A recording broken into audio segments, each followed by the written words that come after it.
Can you imagine a quiet morning walk turning into a battle for dignity that shakes an entire town? Picture this: the sun barely peeking over the horizon in Pinebrook, South Carolina, where the air is thick with dew and the world feels hushed, almost holy. That's when Ella Price, a 76-year-old blind black woman, steps out into the dawn. Oh, how she moves with a grace that defies her lack of sight. For nearly 3 decades, her world has been one of sounds, scents, and textures. No colors, no shapes, yet so full of life. Every morning, as the first rays kiss the edge of town, she rises, her hands folding a soft scarf over her shoulders with the care of a ritual. Then she reaches for her cane, not just any cane, mind you. Its ivory handle, worn smooth by years of use, once belonged to her husband, James Price, a Vietnam vet who survived war zones only to lose his fight with cancer. Before he passed, he whispered to her, "You walk proud, Ellie. You keep walking." And doesn't she do just that? Day after day, that cane carries her prayers, her tears, her unyielding spirit, tapping a rhythm through the streets of Pinebrook like a heartbeat of resilience. Ella lives alone in a small white cottage at the edge of Rosewood Memorial Park, a place so peaceful it feels like time itself slows down to let you breathe. Can you see it? The quiet wraps around her like a warm shawl, and though her neighbors keep to themselves, she knows them by their sounds. The young couple next door blasting jazz on their porch every Sunday, the mailman whistling old blues tunes, even the squirrels scurrying across her windowsill, raiding her bird feeder with tiny defiant feet. That morning, she moves through her routine with the ease of someone who's mastered it. The kettle's sharp whistle signals a new day, and she pours her chamomile and lemon balm tea, the steam rising like a gentle promise. Sitting at her small kitchen table, she cradles the warm mug, its heat grounding her, whispering that no matter how the world shifts, she can still hold her peace. Isn't that powerful? Outside, the world hums its welcome, birds chirp in soft harmony, a dog barks lazily in the distance, and Ella smiles. She doesn't need to see the sun to know it's shining, she feels it on her skin, senses the wind's slow dance across the grass. She slips on her coat, buttons it with care, and steps outside, her cane tapping softly against the brick steps as she descends. Oh, how steady she is! Every crack in the sidewalk, every tilt near the old oak tree, the faint whiff of the bakery 2 blocks away, the slight bump in the curb before the park's iron gates, it's all etched in her memory, a map built not on paper but in instinct and repetition. As she walks, autumn tugs at summer's edges, the air crisp with fallen leaves and chimney smoke. She breathes it in, letting it fill her chest. Each step screams independence, resilience, a declaration that Ella Price needs no one's permission to claim her path. Can you feel the strength in that? She reaches Rosewood Park, the gate creaking like an old friend saying, "Welcome home." Inside, the park stretches wide, empty this early, hers alone. The breeze rustles the trees, a creek bubbles under a wooden bridge, and her cane taps in sync with her steps, guiding her through concrete, dirt, then the crunch of gravel. She knows exactly how many steps to her bench under the oak tree, her sanctuary where she listens to the world unfold, laughter, falling leaves, conversations floating like clouds. Ella doesn't need to see faces to know people. She feels them, hears them, understands them. But just as she turns toward her bench, a sound stops her cold. Boots on gravel, not the light tread of a jogger or a child scamper, but heavy, purposeful. Her hand tightens on her cane, not fear, oh no, but caution honed by years of navigating a world that doesn't always see her strength. The steps grow closer, and a voice cuts through, sharp, unfamiliar. "Morning. You all right, ma'am?"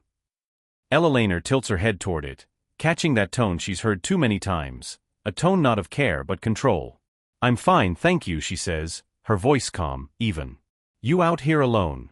The man presses, accusation creeping in. "I walk here most mornings." "I know the park well," she replies, gentle but firm. A pause hangs heavy. She feels his gaze, judgmental, though she can't see it. "Just be careful," he mutters. "It's not always safe out here." Ella nods, her lips curving not in warmth but in dignity. "Thank you for your concern," she says, moving on, her cane resuming its tap, tap, tap. Her steps don't waver, but inside, a quiet tension coils. Why do his words cling like damp fog? Not because she fears him, she's faced worse in her 76 years, but because they carry that old familiar sting of being seen only as her blindness, not her strength. Behind her, she senses him watching, but she won't turn back. She won't stop. She won't give him that power. Elena Price has walked through storms and come out standing, and this moment, brief as it seems, is about to spark a fire no one could have predicted. What's brewing here, folks? A storm of truth and courage that'll shake Pinebrook to its core. The next morning dawns soft and still, the pale autumn sky stirring slowly over Pinebrook. Elena is up, her hands folding that same scarf with the same mindful care. Her fingers find her cane's ivory handle, smooth as a trusted friend.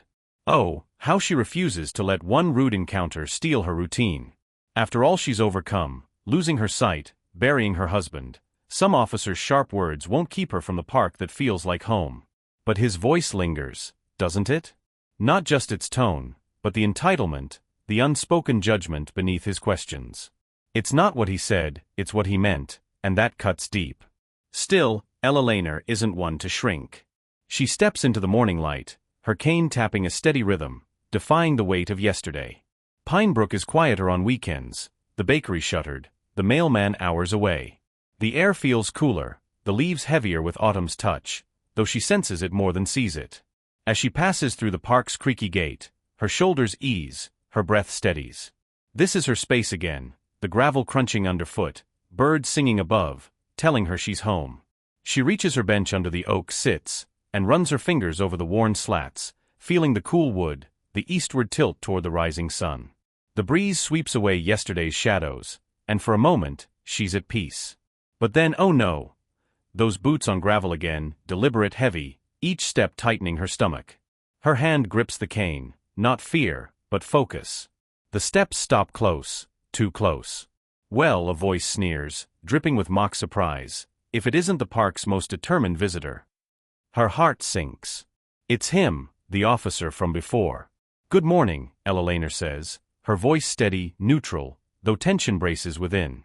I see you're back at it, he says, boots shifting, gravel cracking. Brave. I'll give you that. She holds her composure, cane firm across her lap. I walk here most mornings, she says. It's a beautiful park. His chuckle grates like sandpaper. Beautiful, sure, but not always safe. He pauses, then adds, venom in his tone, people like you should think twice about wandering around without someone to watch out for them. Oh, that phrase, people like you. It's a slap, and Elena feels it, her chin lifting slightly. I've been managing on my own just fine, she says, for years.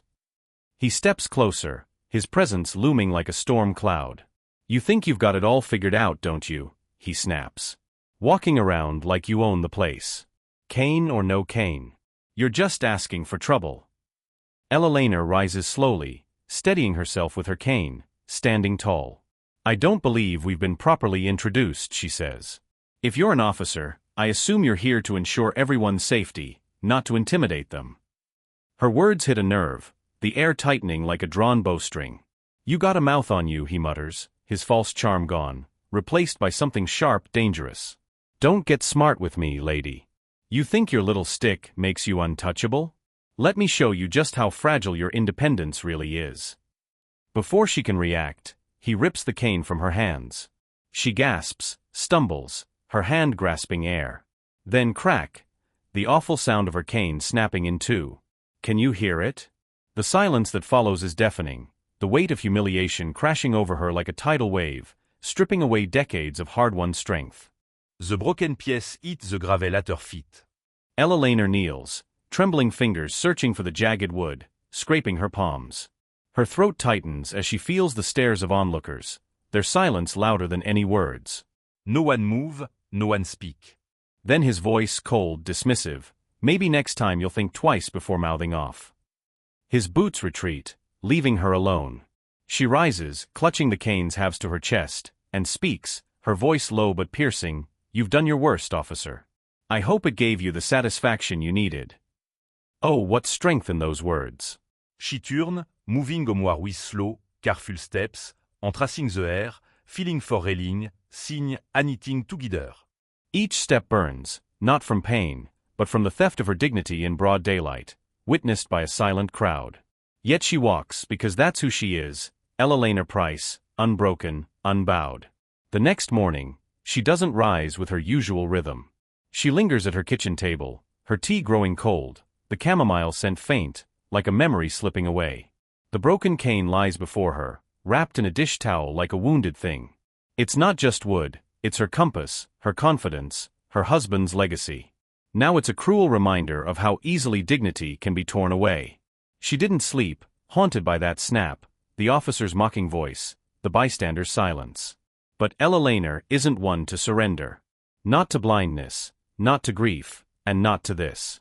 So as dawn peeks through her lace curtains, she rises, dresses like she's donning armor, a gray cardigan, dark slacks, sensible shoes, and that scarf, her husband's last anniversary gift, tied around her neck for strength. Without her cane, the house feels like a maze, but she moves, palm on wallpaper, shoulder brushing door frames, out into the world. Her steps are smaller, slower, each curb a challenge, each edge a test. The park file distant, the sounds of cars and children far off, out of sync. She reaches the gate, its creak now haunting, and grips the iron rail tightly. The path curves, and without her cane's bounce, she shuffles, cautious. A jogger brushes past, startling her. Oh, how vulnerable she feels. But she keeps walking, because stopping means defeat. She nears her bench, exhaling relief, but then those boots again, right there. Back already, the officer sneers, his voice thick with disdain. Ella Lehner freezes, hand hovering. "Good morning," she says, steady. "You really don't learn, do you?" he taunts. Still out here pretending the world owes you something. Her fingers find the bench's edge, her back to him, refusing to shrink. "I have every right to be here," she says quietly. "You think a stick and a sob story make you brave," he sneers. She turn, chinaille. "My cane was not a weapon," she says. "It was my independence." Then, oh, the cruelty! He pulls the broken cane from his tote bag, kept like a trophy, and throws the splintered halves at her feet. "You looking for this?" he laughs. "Next time maybe keep your mouth shut." Ella Lehner's breath catches, the humiliation crushing. People are near, she hears their stalled conversations, slowing steps, but no one speaks. She bends, trembling, fingers brushing splinters, finding the ivory handle with James's name faintly carved. She presses her thumb to it, seeking strength, finding only grief. Rising, she says, "You don't have the power to take who I am." Her voice, quiet, cut like a blade. Officer Knox scoffs, strides away, but she stands, wind rushing past, refusing to cry, her body aching, her pride burning, yet still standing. The walk mis torture. No canne, no guide, juste instinct. She follows the bakery sign squeak, a cyclist's gears, distant traffic, hands sliding along fences, walls. She slips once, scraping her palm, but doesn't fall, she can't afford to. Climbing her steps feels like scaling a mountain. Inside, she leans against the door, gasping, then sinks into her chair, the broken cane in her lap. Only then do tears come, not weakness, but rage at cruelty hiding behind a badge, enabled by silence. Captain Darren Price wasn't supposed to be back that weekend. Atlanta's chaos kept him buried in meetings, short-staffed precincts, towering case files. But his mother's voice on the phone last night? Something was off. "Everything's fine," she said, but Ella Lehner Price didn't say fine unless it wasn't. So he drives, leaving before dawn, cutting across counties, pulling up as clouds roll in, heavy, like they're listening. He knocks. "Ma, it's me." No answer. He steps into the scent of wood, lemon oil, cold tea. She's in her chair, head tilted as if waiting. "Marquis," she whispers, her voice cracking. He kneels, takes her hand. "Mom, what happened?" Her fingers trace his face, reading him through touch. "I didn't want to call you," she says, voice low. "Didn't want to bring this to your doorstep. But the pieces are still here, and I can't pretend anymore." She hands him a cloth-wrapped bundle, the cane broken, jagged. Estar, grip tightening. "Who did this?" "A police officer," she says, almost apologetic. In the park. Darren still, but inside, his honor, his badge, collide with rage. "I'm sorry," she says. "Don't charge in. You know small towns, what it does to a man like you." He lifts her chin. You're my mother. "This isn't just wood. It's your world, and Someone wounded you." Tears spill, but she pleads, "I've seen what happens when good people speak up. I don't want them turning on you." "I'm not scared," he says. You should be, she warns. The untouchable ones destroy everything to stay that way. He paces, mind racing. Did anyone see it? Meb James, the coffee vendor. He asked if I was okay, but I couldn't speak. Darren nods, calm but burning. You don't have to fight this, she says. I know, he replies, but I'm going to. I've worn a badge 18 years, taught rookies to choose right over loyalty. I'm doing this because I'm your son, and that man isn't fit to wear my badge. She rests her forehead against his, whispering, Be careful, Marky. He nods, leaving with the cane, a son on a mission to shake Pinebrook. Darren drives to the park's edge, the gas station across from Ella Laner's path. The park looks calm, grass swaying, joggers passing, but injustice hides in plain sight, doesn't it? He approaches James's coffee cart. Juremi sele lanares son, raigt. James asks. Darren no. Were you here yesterday? James hésitate. Yeah, I saw it. Wanted to help, but he was a cop angry, no reason. Not your fault, Darren says. Did anyone else see? James pulls out his phone. I didn't just see it. I recorded it. Darrenes briscatch. The video shows Knox, smug, snapping the cane, Ella Laner's tense frame. Rage sharpens into focus. Send it to me, Darren says. You gave me a voice. He heads to the Pinebrook Police Department, its brick facade unchanged, but tonight, it feels like it's bracing for him. Inside, he pulls patrol logs, confirms Knox's presence near the park. With the video, logs, and witnesses like James and Clara, a young mom who saw the cruelty, Darren builds a bulletproof case. But it's not revenge, it's truth, for a mother who deserves the world. The department turns cold, whispers, avoided glances, sabotaged paperwork, threats on his car. Knox stru, eyes calculating. Internal Affairs warns of pushback, but Darren presses on. At the hearing, he plays the video, lays out the evidence, and says, if she didn't have a son with a badge, would we be here? The panel suspect Knox, a start. Ella Laner hugs him, whispering, I'm proud, Marky. He gifts her a new cane, engraved to my strength, and they walk to the park, her steps steady, her dignity reclaimed. A community gathers, a sign by her bench, this seat belongs to those who never stop walking. Darren's initiative, named for her, sparks change. Oh, what a legacy. Ella Laner's quiet courage, Darren's stand, prove dignity has no expiration date. Isn't that the power of refusing to be invisible? Can you feel the weight of a moment where cruelty crashes into courage, where a single act of malice sparks a fire that burns through an entire town? Picture Ella Laner Price, a 76-year-old blind black woman, standing in Rosewood Memorial Park, her sanctuary in Pinebrook, South Carolina, where the morning air is crisp with autumn's promise and the gravel crunches under her steady steps. Oh, how she carries herself with a grace that defies her sightless world. But then, those boots, heavy, deliberate, grinding against the path like a warning. Officer Bradley Knox, his voice dripping with disdain, snaps, You think you've got it all figured out, don't you? Walking around like you own the place. Can or no can? You're just asking for trouble. Can you hear the venom in his words, the assumption that her presence, her independence, is a challenge to his authority? Ella Laner rises from her bench, slow, careful, her cane, her lifeline, its ivory handle worn smooth by years of guiding her through life's storms, steadying her as she stands tall. I don't believe we've been properly introduced, she says, her voice calm but sharp, cutting through his arrogance. If you're an officer, I assume you're here to ensure everyone's safety, not to intimidate them. Oh, doesn't that strike a nerve? The air tightens, like a storm gathering, her unwavering tone exposing his false charm for what it is, a mask hiding a blade. You got a mouth on you, Knox mutters, his voice turning cold, heavy, unsheathed. Don't get smart with me, lady.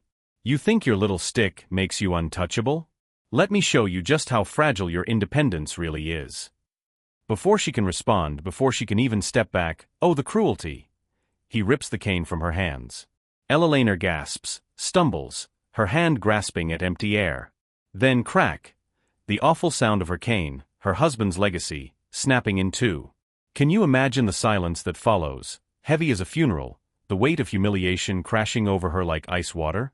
She stands frozen, breath caught, the vulnerability she hasn't felt in decades flooding back, stripping away her hard-won strength. The broken pieces hit the gravel at her feet, and she kneels, trembling fingers searching the jagged wood, scraping her palms as her throat tightens. Behind her, she senses people. Oh, their eyes are watching, she feels them. But no voices, no movement, just a deafening silence.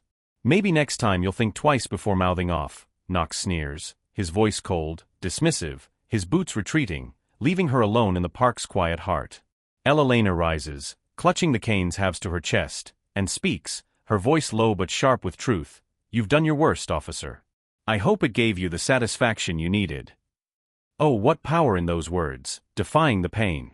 She turns, moving homeward with slow, careful steps, hands tracing the air, feeling for railings, textures, anything to guide her. Each step is agony, not physical, but the searing loss of dignity stolen in broad daylight, witnessed by a complicit crowd. Yet she walks because that's who she is, Ella Lehner Price, unbroken, unbowed, a woman who's faced worse and kept moving. Isn't that the essence of resilience? The next morning, she doesn't rise with her usual rhythm. She lingers at her kitchen table, the chamomile tea growing cold, its scent faint, like a memory slipping away. The broken cane lies before her, wrapped in a dish towel like a wounded thing. It's not just wood, it's her compass, her confidence, etched with her husband James's love, a Vietnam vet who survived wars only to fall to cancer. Walk proud, Ellie, he'd said, and oh, how she has. But now, it's a cruel reminder of how easily dignity can be torn apart. She didn't sleep, haunted by that snap, the officer's mocking voice, the bystander's silence, a drumbeat of finality as Knox's boots crunched away. But Ella Lehner isn't one to surrender. Not to blindness, not to grief, and not to this. As dawn peeks through her lace curtains, she rises, painfully but with purpose, dressing like she's donning armor, a thick gray cardigan, dark slacks, sensible shoes, and that scarf, James's last anniversary gift, tied around her neck for strength. Without her cane, her cottage feels like a labyrinth, but she moves, palm on wallpaper, shoulder brushing door frames, step by uncertain step, out into the world.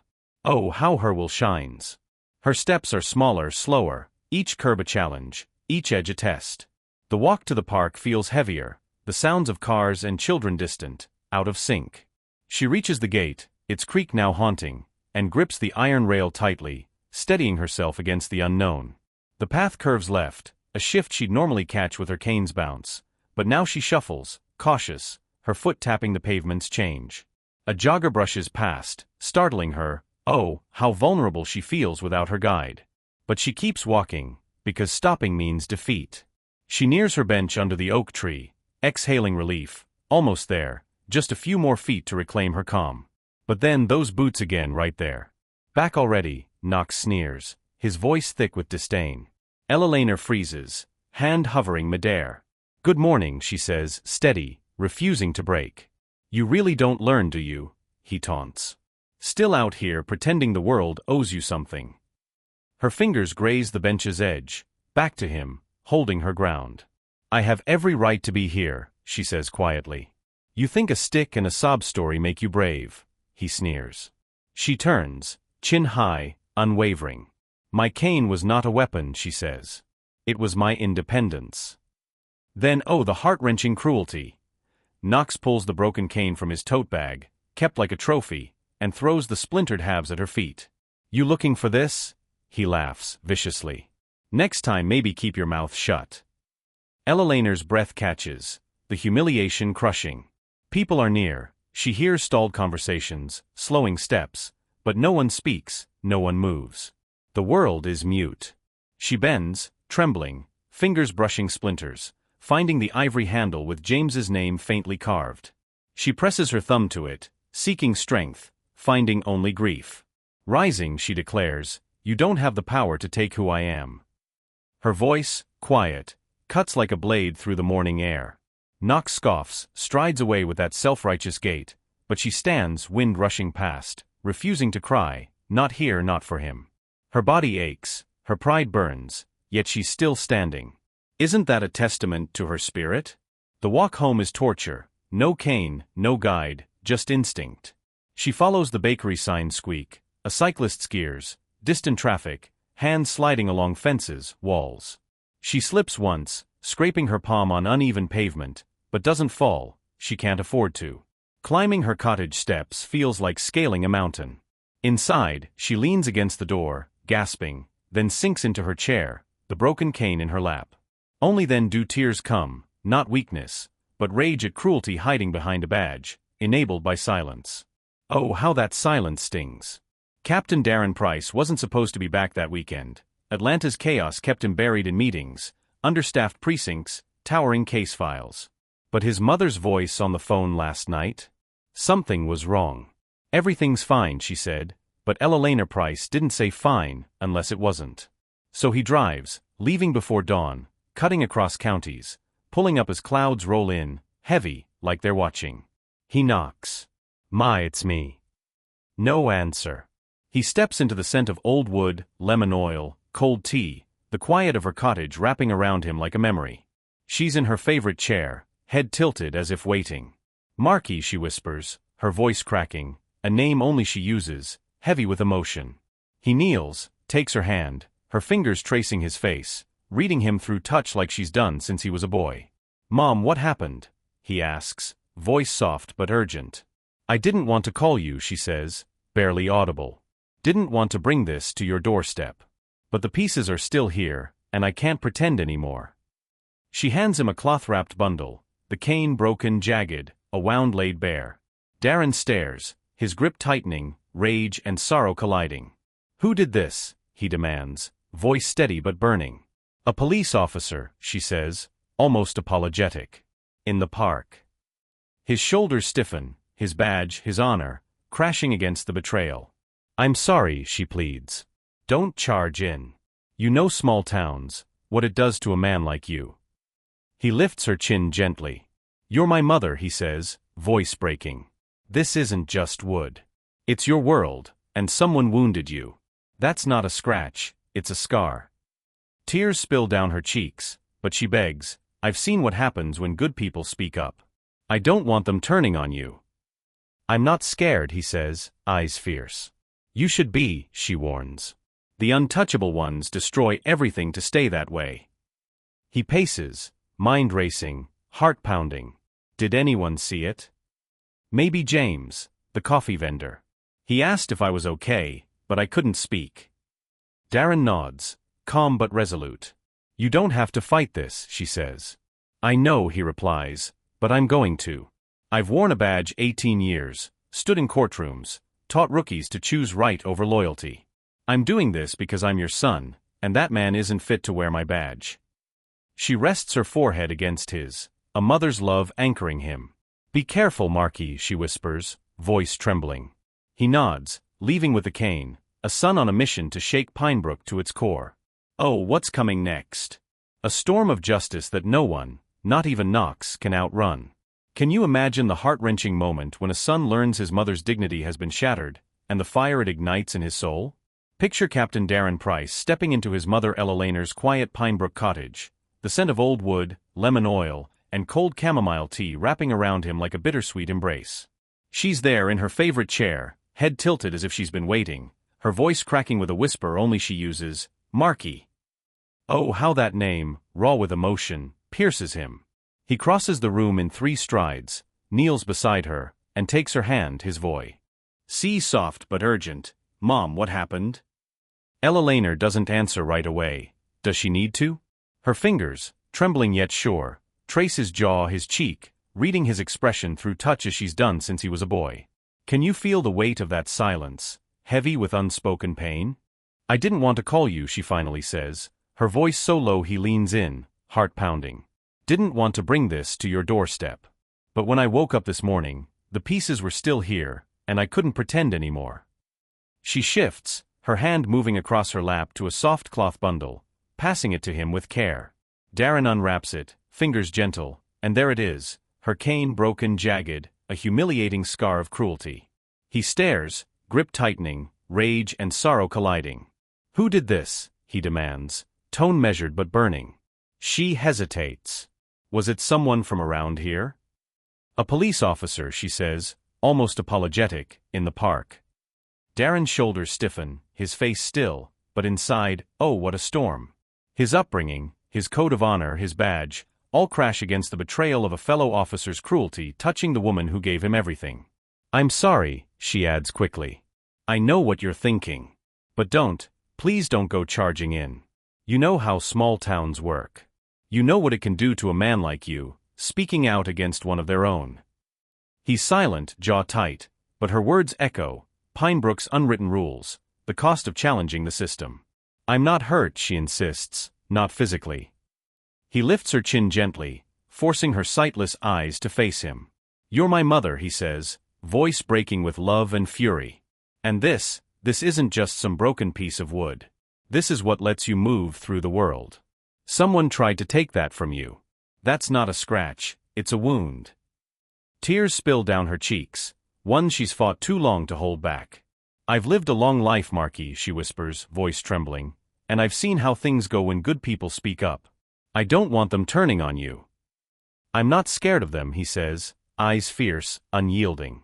You should be, she warns, her voice heavy with decades of wisdom. The ones who think they're untouchable, those are the ones who'll destroy everything to keep that illusion. He sits back, rubbing his hands over his face, his training, commendations, leadership awards fading to nothing. Why? Because this isn't a case, not procedure. It's his mother, who raised him with grit and gospel, worked 2 jobs for his textbooks, sewed his academy uniform buttons, now begging him not to defend her because she fears the cost. Can you feel the ache in that? But Darren Price wasn't raised to run. He stands, paces the room, and turns to her, resolve hardening. Did anyone see it happen? I think maybe a boy who sells coffee in the park. James. He saw me afterward, asked if I was okay, but I couldn't speak. Not then. Darren nods, mind racing, questions lining up like dominoes, though his face stays calm. You don't have to fight this battle, she says softly. I know, he replies, crouching beside her, hand over hers, meeting her gaze with steady fire. But I'm going to. I've worn a badge for 18 years, stood in courtrooms, walked crime scenes, taught rookies to do this job right. I've always told them if you have to choose between protecting your own or doing what's right, choose right every time. She's silent, her lip trembling, a tear sliding down her cheek. Let me do this, he says, voice fierce with love, not because I wear a uniform, but because I'm your son, and the kind of man who'd humiliate an elderly blind woman in broad daylight isn't fit to walk among decent people, much less wear my badge. Oh, doesn't that vow hit like thunder? Ella Lehner doesn't argue. She knows this isn't revenge, it's dignity, a line drawn in the sand. She leans forward, forehead resting against his like when he was little, whispering, just be careful, Marquis. That's all I ask. He nods, heart heavy but sure. I will. Leaving that evening, the broken cane wrapped and tucked under his arm, he's no longer just a police captain. He's a son on a mission to shake Pinebrook to its core.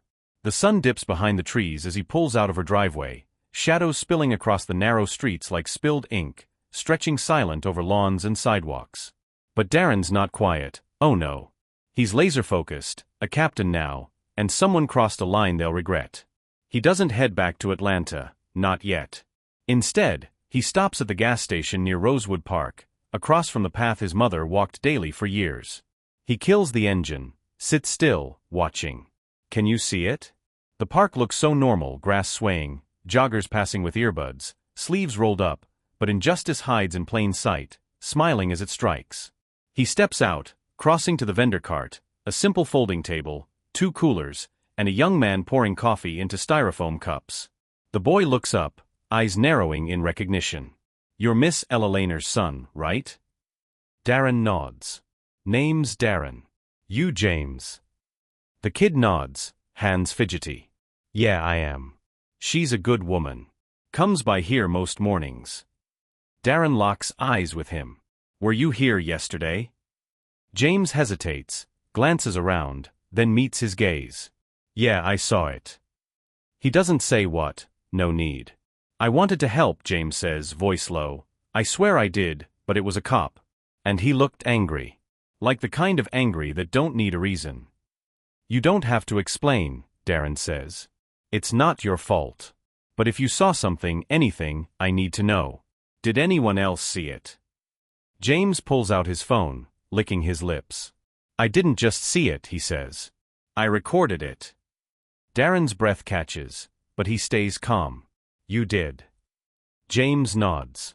I had a bad feeling the moment I saw him walk up to her, so I hit record. I didn't think he'd. I mean, who breaks a blind woman's cane? He hands over the phone, and there it is, Officer Bradley Knox, posture radiating superiority, his tone condescending, dismissive. Ella Laner's tense, bracing, then the grab, the tug, the snap.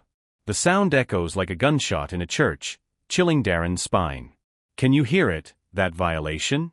Rage rises, not loud but cold, sharp, crystallizing into focus. He hands the phone back. Can you send that to me? James nods, tapping the screen. Sent.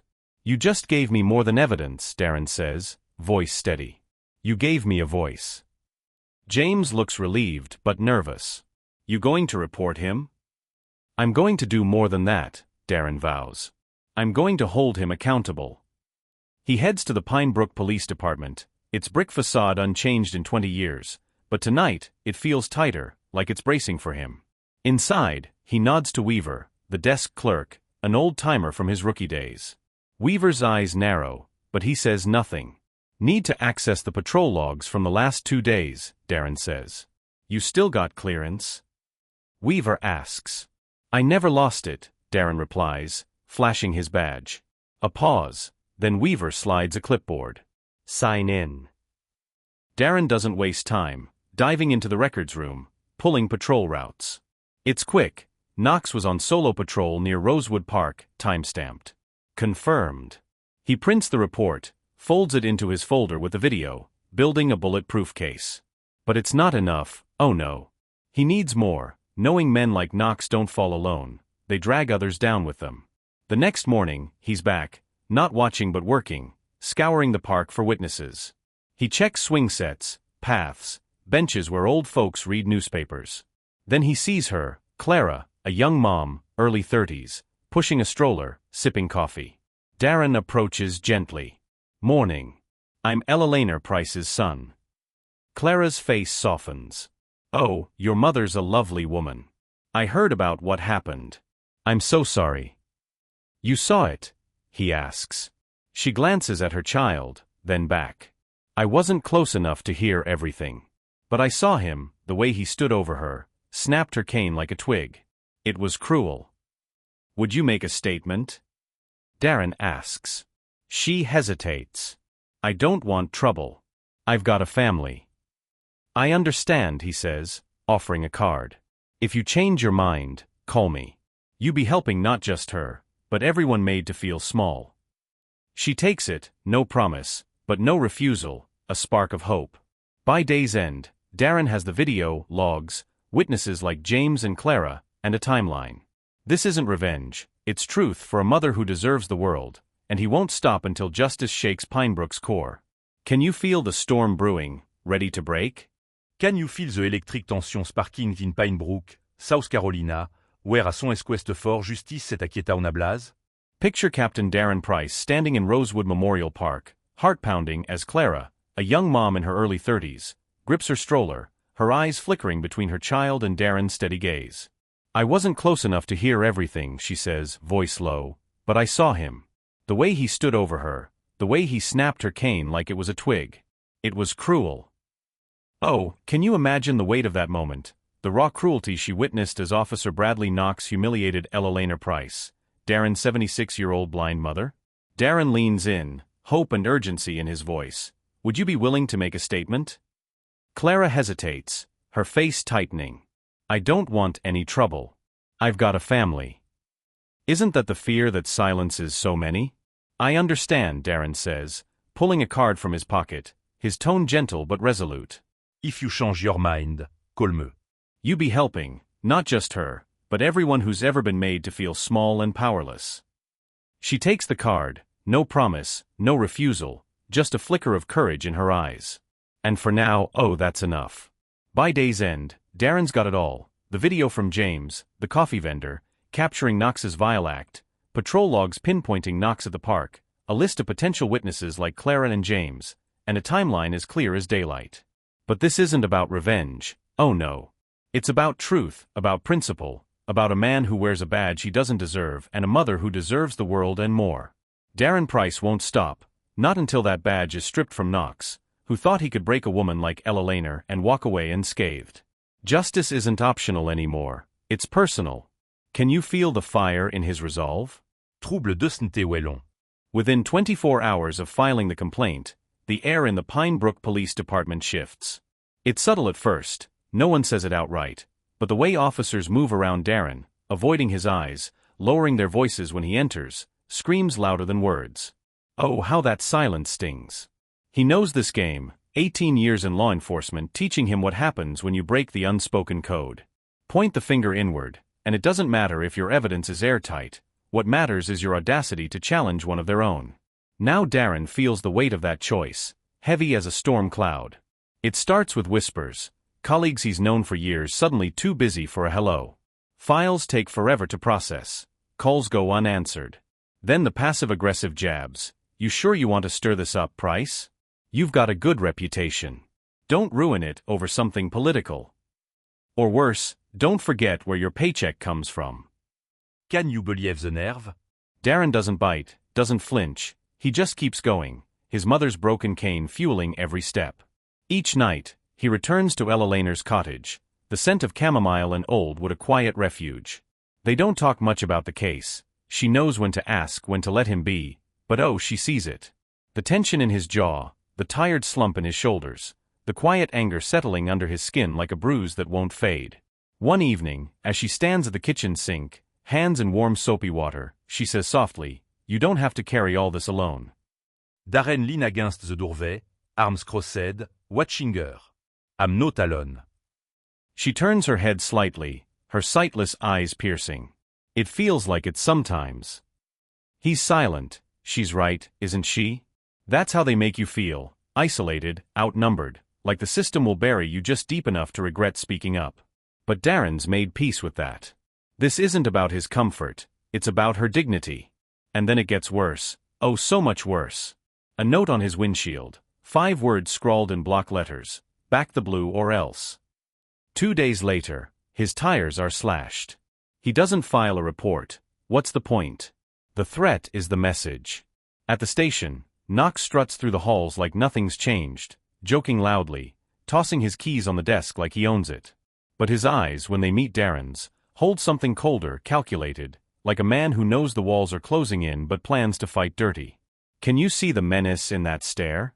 Darren keeps his head down, does the work, meeting with internal affairs, submitting the video, logs, names like Clara and James, even if some aren't ready to testify.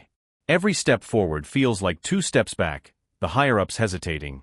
You sure you want to pursue this, Captain Price? You know what kind of waves it'll cause.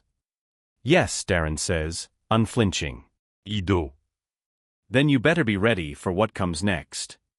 He is, but oh, it's not easy. Shifts in protocol creep in, dispatch forgets to log his calls, paperwork vanishes, childish pranks designed to grind him down, his locker jammed, stuffed with used coffee cups and crushed paper towels, his desk chair lowered, a dead rat in a paper bag outside his door. Childish? Yes. But oh, how it's meant to break him. They want him rattled, distracted, too tired to fight. But Darren Price doesn't rattle easy. Each night, he returns to Ella Lehner, who pretends not to notice the new lines on his face, the fatigue in his voice. But on the 5th night, when he comes in late, quiet, she's waiting, pouring him hot tea as if she knew he'd need it.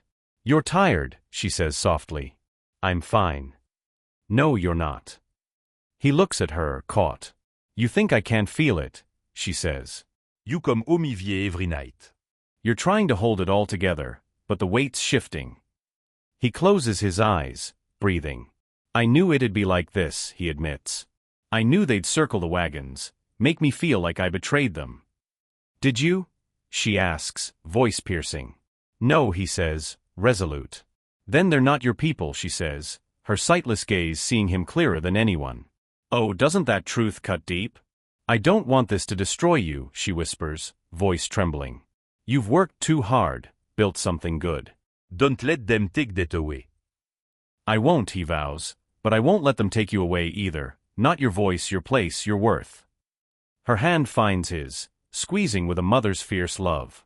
Then finish it, she says. But finish it smart. Don't burn out before the fire catch. He nods, unbroken, ready for the next step, because this isn't just about Elena anymore, it's for every soul made to feel invisible. Can you feel his determination, burning like a beacon? By week's end, Darren has it all: the video, logs, witness names, timestamps, a puzzle complete. But the hardest part looms, because truth isn't the end, it's the start of a war. He stands outside the Internal Affairs office at 8 a.m., a thick manila folder under his arm, phone loaded with the video, hard copies of logs, James's statement, and Clara's letter, her voice shaking when she called, "I talked to my husband. He thinks I should come forward. Said if your mom were his, he'd want someone to do the same." Darren thanked her, knowing the cost of her courage in a small town where speaking up risks safety, jobs, community. Oh, what bravery in that choice. Outside those sterile doors, clean carpet, beige walls, a receptionist barely glancing up, Darren breathes deep, exhales slow, and steps in, badge ready. He waits, hands steady, not clenched, not shaking, just ready. Called back, he faces two investigators, Greer young, attentive, Vasquez, older, sharp-eyed. Name, rank, years of service. They ask why he's filing. "Because my mother's civil rights were violated in broad daylight," he says, unwavering.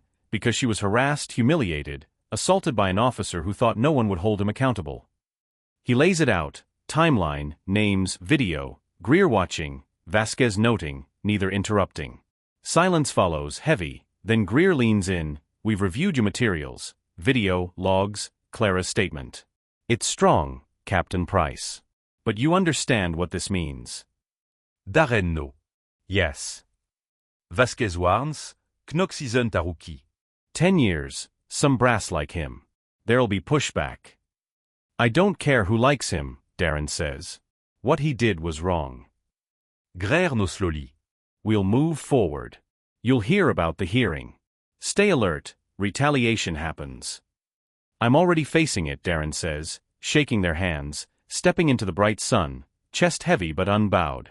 Oh, what is coming? A fight d'ETLL shake Pinebrook's foundation. Can you feel the weight of a battle just beginning, where a son's fight for his mother's dignity shakes the very soul of a small town? Picture Captain Darren Price stepping out of the Pinebrook Police Department, the cool breeze brushing his face, but his chest heavy, not with doubt, oh no, but with the unshakable knowledge of the storm he's unleashed. He doesn't head back to Atlanta, not yet, his mission too urgent, too personal. He drives straight to his mother Ella Laner's cottage, the manila folder, bursting with the video, patrol logs, and witness names, clutched tightly, a testament to his resolve. Ella Laner opens the door before he can knock, as if her heart sensed him coming. Doesn't that say everything? She steps aside, no need to ask how it went, her sightless eyes reading the weight in his steps. She pours him a cup of chamomile tea, its steam curling like a quiet prayer, and sits across from him at the worn kitchen table, her hands folded tightly in her lap. "It's done," Darren says, voice steady but weary. "The complaint is official. Internal Affairs is opening the case." She nods, silent, her strength a beacon. "They warned me," he adds, said he's got friends, said it might get ugly. Ella Laner pauses, then reaches across, her hand finding his, warm and sure. "You already knew that," she says softly. "You just needed to hear someone say it." He chuckles, dry and tired. "Maybe." She squeezes his hand, her touch a lifeline. "So what now?" "Now we wait," he says. "They'll launch the investigation, interview people, pull footage, dig into his record, and in the meantime, I keep doing the job. I keep showing up. I don't blink." But oh, what he doesn't say, what he can't bring himself to tell her, is how alone it feels. The silence from his fellow officers isn't quiet. It's a screaming void, every hallway conversation now cut short by closed doors, every glance heavy with judgment. Can you imagine that isolation, biting deeper each day?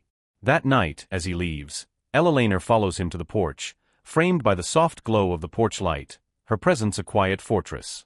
"You did the right thing, Marquis," she says, voice firm. "I don't care how much they hate you for it." He looks back, heart swelling with pride and pain. "I know," he says, "but I still hate that it had to be done." Oh, doesn't that truth cut like a knife? A few days later, the backlash hits like a freight train. At the precinct, a note is taped to his locker, venom scrawled in block letters: "Snitch for a mother, traitor for a son." Darren doesn't flinch, just rips it off, tosses it, and moves on, but can you feel the sting? On patrol, his calls are rerouted twice, sending him to places he's nowhere near, and a report, perfectly logged, is flagged for errors. Subtle sabotage, petty but relentless, designed to wear him down. Meanwhile, Officer Bradley Knox struts through the halls, quieter now, less smug in public, but oh, that coiled tension in him. His eyes, when they meet Darren's, gleam with a sharpness, like a predator who knows the leash is tightening but hasn't decided whether to chew through it or lunge. Can you see the danger in that stare? The tipping point comes when Greer from Internal Affairs calls, "We're moving forward with disciplinary hearings." There's enough to suspend Knox pending investigation. Darren doesn't celebrate, just nods into the phone, thanking her, but oh, what a shift. That evening, on Ella Laner's porch, she opens the door before he knocks, as if her heart's tethered to his. "It's starting," he says, voice steady. "They're suspending him." She doesn't smile, doesn't cry. She steps forward and hugs him, a long, quiet embrace that says more than words ever could. For a moment, he lets himself breathe, the weight lifting just enough to feel the balance tipping toward justice. It's not over, oh far from it, but for the first time, it feels possible. Can you sense the hope flickering in that moment? The hearing isn't in a grand courtroom with flags and chandeliers, but a narrow government-issued conference room, beige walls, fluorescent lights, a scarred table. Yet for Darren, it's a battlefield where truth will either triumph or be buried. He arrives early, not in his uniform, but a plain dark suit, clean professional, screaming, "I'm not here to grandstand, I'm here for justice." His leather folder holds witness statements, video stills, patrol logs, his phone, charged, ready with a recording. Everything's lined up, he just needs them to listen. He sits alone outside the hearing room, no lawyers, no allies, just him, resolute. Across the hall, Knox strides in, square jaw, tight haircut, but something's off. Not nervous, oh no, Knox doesn't rattle, but stiff-guarded, like a man who commands attention but doubts he still holds the room. His lawyer, middle-aged in a pinstriped suit, talks fast and low, trailing him into the room. Darren doesn't move, watching them go, then closes his eyes, inhaling deeply, reminding himself, this isn't for revenge, it's because justice demands it. Called in, he faces a panel, 3 members, Internal Affairs and a community representative, Knox and his lawyer on one side, an empty chair between them where Darren sits, heart steady ready. The hearing starts with formalities, Knox's lawyer spinning procedural claims, denying misconduct, calling it a misunderstanding. "My client was conducting a welfare check on a visually impaired civilian," he says. "What occurred is being wildly exaggerated." Oh, the audacity. Darren waits, silent, until the panel turns to him. "Captain Price, please proceed." He stands, adjusts his phone's volume, sets it on the table, and presses play. The room falls silent as the video's raw cruelty fills the space. Knox's sharp, dismissive voice, Ella Laner's defensive posture, her gentle response, then the grab, the tug, the snap. Even after dozens of viewings, it sends a chill down Darren's spine. Can you hear that sound, shattering her dignity? No one speak for a long moment, the true sanging heavy. Darren clears his throat. "That was my mother," he says, voice steady but fierce, 76 years old, blind, independent. "That park is her life. She walks it every morning until this man decided she didn't belong." He walks them through the timeline, Knox's patrol, his prior encounter with Ella Laner, the pattern of intimidation, showing logs pinpointing Knox's presence, James's and Clara's statements. "She didn't want to complain at first," he says, "because she knows how things often go. But that doesn't make her pain less real." He pauses, voice cutting. "Ask yourselves this, if there wasn't a video, if she didn't have a son with a badge, would this even be here?" The room stays silent, panel members flipping papers quietly, Knox stone-faced, his lawyer whispering, but Knox never meets Darren's eyes, not once. A panel member asks, "Captain Price, you've served nearly 2 decades. Why pursue this, knowing the risk?" Darren doesn't hesitate, because silence is complicity. Because letting this go says it's okay to treat people like my mother as if their existence is optional. "I didn't join this job to protect a badge, I joined to protect people, all people." Oh, doesn't that truth ring like a bell? The panel thanks him, excusing him, and he steps out, the door clicking shut, exhaling a breath he didn't know he held. He doesn't know their ruling, but he's spoken truth, now it's out of his hands. 15 minutes later the door opens, and Knox storms out alone, jaw clenched, fists tight, his lawyer still inside. His eyes lock on Darren's, not looking through him but burning straight at him. You think this is over? He growls, voice low, cold. Darren stand calme, un chacun. Knox steps closer, hissing, you just made a lot of enemies, Price. People don't forget betrayal. Darren dusnte blank. It's only betrayal if you were ever on the right side. Knox smirks, bitter, sharp. You think suspension means anything? I've got people behind me. You won't win.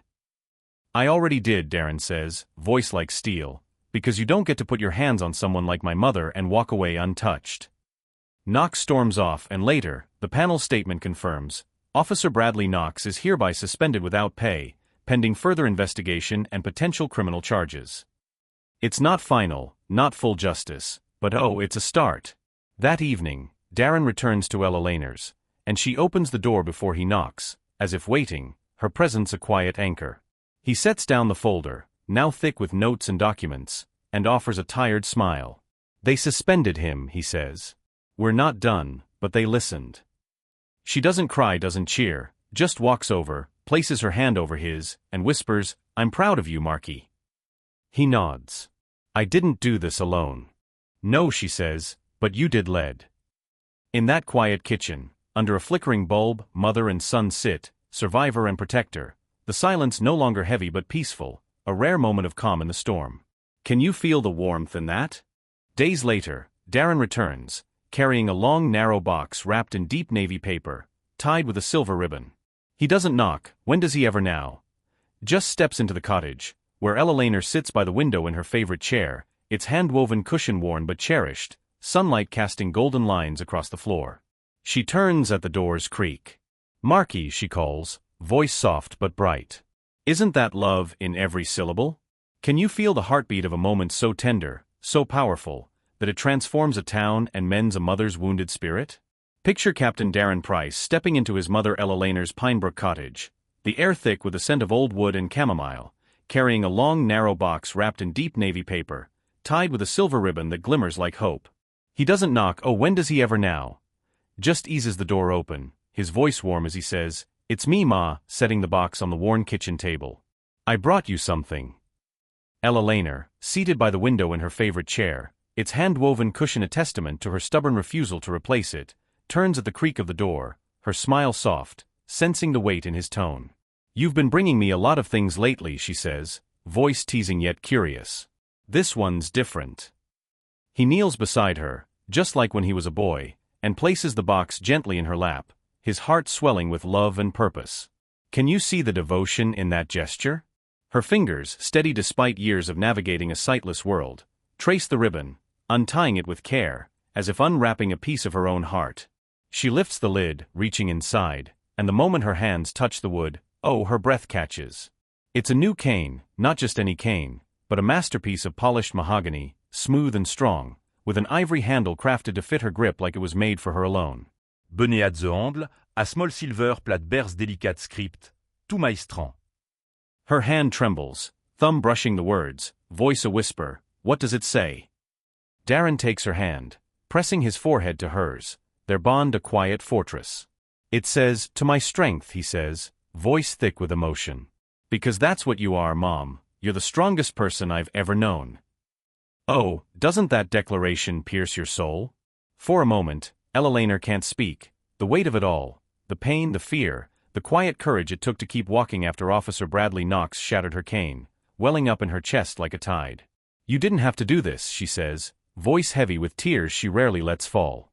Yes, Darren replies, fierce and sure, I did. After what happened, after what he took from you, I wanted to give something back, something that reminds you of who you've always been. She nods, gripping the cane like it's an extension of her spirit, its balance perfect, its feel familiar yet new. It doesn't erase the broken cane, her husband James's legacy, but oh, it reclaims it, restoring her pride, her place, and that means everything. After a silence thick with shared understanding, she speaks, let's go for a walk. Darren blinks, surprised. Now. She smiles, a spark in her voice. It's been too long since I felt the park under my feet. He rises, offering his hand, helping her stand, and she's steady, not just from the cane, but from everything restored, her voice, her dignity, her unbreakable will. Can you feel the triumph in that moment? They step outside into the crisp Pinebrook air, the sun warming their skin, a gentle breeze rustling the leaves along the sidewalks. They walk at her pace, each step deliberate, the cane's soft tap a rhythm syncing with the world, birds chirping, leaves falling, the hum of life. At Rosewood Park, people notice. Oh, how could they not? Some nod, some smile, others watch in quiet respect as Ella Laner, head high, cane in hand, her son beside her, follows the path she's walked for years, past the vendor cart, over the small bridge, along the gravel that once sang beneath her old cane. They reach her bench under the ancient oak, and she sits slowly, exhaling a long breath, tilting her head back to feel the sun on her face. It's beautiful today, she says softly. I can hear the birds, the children playing, the world moving again. It feel right. Darren sits beside her, letting the peace settle over them like a warm blanket. You know, she says, voice reflective, I thought I'd never come back here. I thought if I did, I'd feel small again. But I don't, I feel whole. He looks at her, quiet pride in his eyes. You never lost yourself, Mom, he says. He tried to take something from you, but he failed. Oh, isn't that the truth, shining like a beacon? Minutes later, the scent of coffee drifts over, and they turn toward James's cart, where he waves, grinning. Darren stands. You want your usual, extra cream. She grin back, Nodin. At the car, James says smile we dance. She looks good, he says, glancing at Ella Laner. Stronge den et vert. She is, Darren replies, heart full. James en over tout cup. I'm glad I recorded that video. Feels like it made a difference. It did, Darren says. You helped make this possible. Returning, he hands Ella Laner her coffee, and they sit, not speaking, just listening, to the wind, the laughter, the cane's steady tap, now more than a tool, a symbol of resilience. She was broken, but oh, never beaten. With the sun on her skin, her son beside her, Ella Laner feels peace, a serenity absent for weeks. Can you imagine the warmth of that moment? Days later, Darren stands at Rosewood Park's edge as dawn paints the sky in golds and purples, the air cool with new day promise. Weeks have passed since the hearing, since Knox's suspension, pending a full review and criminal probe, and though the legal gears grind on, something's shifted, not just in the department, not just in Pinebrook, but in Darren himself. He's not the man who walked into internal affairs alone with a folder and his mother's broken cane. He's someone who stood firm as the ground quaked, unyielding. Ella Laner, too, has transformed. Oh, how she's risen. She's back, not just walking the park, sipping James's coffee, or sitting under her oak, but embodying something greater, a living reminder that dignity isn't given. It's held, defended, reclaimed. That morning, under the same oak where Knox's cruelty struck, a crowd gathers. Not a protest, not a press stunt, but something deeper, quieter, more meaningful. Neighbors, council members, even officers from Darren's precinct, James with 2 coffee cups, Clara pushing her stroller, and Ella Laner, escorted by her son, her new cane tapping a proud rhythm. No podium, no speech, juste community, juste présence. Someone's posted a sign by her bench. This seat belongs to those who never stop walking. Ella Laner laughs softly when she reaches it. That's not bad, she says. A little dramatic, but I'll take it. Darren smiles, helping her sit, heart swelling. Isn't that sign a tribute to her spirit? He steps back, watching the crowd, knowing it's no longer about him. It's the ripple, the wave from a broken cane that's shaking Pinebrook's foundations. Residents are speaking up, reporting harassment they'd feared naming before. A pastor offers a community forum. The mayor calls Darren for reform input, and Knox? He's formally charged, misconduct, assault, abuse of authority. Internal affairs review is done, the evidence overwhelming, revealing other victims too scared to speak until now. His suspension's extended, the DA building a case, but today, it's not about that. It's about what follows. Post-hearing, Darren proposed something bold, unthinkable in Pinebrook, a training initiative, not a checkbox, but rooted in humility, listening, learning, open to every officer, led by someone who knows both sides of the badge. Named for his mother, the Ella Laner Price Initiative, it's hers not because she asked, but because she earned it. Can you see the legacy in that? After a silent gathering, Darren steps forward, no notes, no raised voice, just truth. A few months ago, he begins, my mother came to this bench like always, listening to the wind, feeling the world her way. That morning, someone decided she didn't belong, that her blindness made her a burden, her silence an easy target. He pauses, eyes meeting the crowd's. What that officer didn't know was who she was, what she survived, what she built, and what kind of son she raised. Nods ripple, eyes lower, moved by his words' weight. I didn't come forward for revenge, he says. I came because if it could happen to her, it could happen to anyone. If we say nothing when injustice wears a uniform, we're part of it. He gestures to Elainer's cane. This isn't just wood and polish, it's a symbol of what was rebuilt with courage, truth, community. He steps back. No applause, oh no, it's deeper, it's understanding. People linger, some speaking to Elainer, others passing with silent respect, every step a nod to her strength. Can you feel the unity in that? Back home, Elainer stands by her window, cane in hand, posture straighter than ever. You did good, Marquis, she says, voice warm. He smiles. We did good. She chuckles. Maybe you'll sleep a full night now. Doubtful, he says. They want me to launch the training next month. Double shifts to get it going. And you'll do it, she says, because you're stubborn like your father. He laughs, heart light. She grows quiet, then asks, do you think it'll make a difference? The training policies, talks. I think it already has, he says. Look around, people are talking, listening. That never happened before, and it started with you. She doesn't reply, just reaches out, holds his hand, their bond a quiet vow. That night, as Pinebrook settles, porch lights flickering, screen doors slamming, Darren sits alone on her bench under the oak, wind whispering, memories reeling, her fall, the broken cane, the video, the complaint, the hearing, and now this piece. Sometimes justice roars, but sometimes it's quiet, the tap of a blind woman's cane free, not fearful in her park. Darren knows they didn't just restore her dignity, they changed something bigger forever. Isn't that the power of standing unbreakable?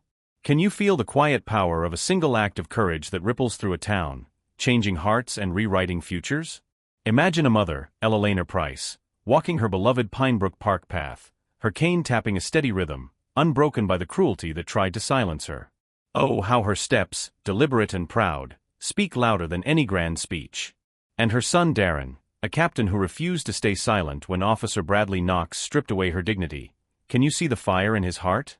This story isn't about booming court rulings or flashy headlines. It's about the deliberate, unshakable pursuit of justice. It shouts that standing up for what's right, especially when the world pushes back, is how true change begins. Isn't that inspiring? For those who've watched the world sway through decades, it's easy to feel your voice has faded, isn't it? But oh, let Elainer's story be your reminder. Dignity has no expiration date. Your presence, your story, they matter. When you refuse to be invisible, when you fight, even in quiet ways, you light a spark for the next generation. Whether you're walking with a cane, guiding a child's hand, or choosing kindness over comfort, oh, you're part of something massive. That's power, raw and real. If this tale of courage touched your heart, don't just sit there. Hit that like button, subscribe, and share it with someone who needs to hear it. Because sometimes, one story, one quiet stand, is all it takes to open eyes and change the world. Can you feel the call to act?